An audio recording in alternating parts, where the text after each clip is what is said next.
Hi friends, ടിജിസ് വേൾഡിലോട്ട് എല്ലാവർക്കും സ്വാഗതം. Christmas ആവുന്നതിന് മുൻപ് പുൽക്കൂട് കെട്ടിയോ എന്ന് എല്ലാവരും ചിന്തിക്കുന്നുണ്ടാവും. ഇതല്ല, ഇത് ഞങ്ങളുടെ കഴിഞ്ഞ വർഷത്തെ ഞങ്ങളുടെ വീട്ടിൽ ഉണ്ടാക്കിയ പുൽക്കൂടാണ്.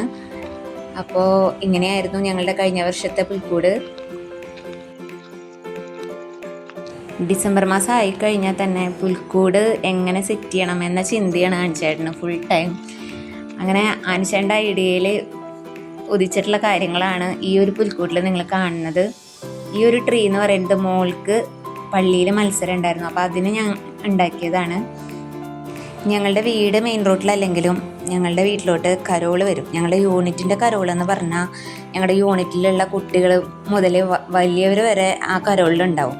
അപ്പോൾ ആ കരോള് വരുന്നതിന് മുൻപ് ഞങ്ങളുടെ പുൽക്കൂടിൻ്റെ എല്ലാ പണിയും കഴിഞ്ഞ് സെറ്റാക്കണം എന്ന ഇതിലാണ് ഞങ്ങൾ പുൽക്കൂടിൻ്റെ പണി ആരംഭിക്കുക. ഞങ്ങൾ അടുത്ത പുൽക്കൂടിനുള്ള സാധനങ്ങളൊക്കെ സെറ്റ് ചെയ്തുകൊണ്ടിരിക്കുകയാണ്. അപ്പോൾ ഞാൻ ഇക്കൊല്ലത്തെ ഞങ്ങളുടെ പുൽക്കൂടുമായിട്ട് വീഡിയോയിലൂടെ നിങ്ങളുടെ മുന്നിലേക്ക് എത്തുന്നതായിരിക്കും. ഞങ്ങളുടെ ഈ പുൽക്കൂട് ഇഷ്ടമായെങ്കിൽ എല്ലാവരും ലൈക്ക് ചെയ്യുക, കമൻറ്റ് ചെയ്യുക, ആദ്യമായിട്ട് കാണുന്നവർ സബ്സ്ക്രൈബ് ചെയ്യുക. Okay, by.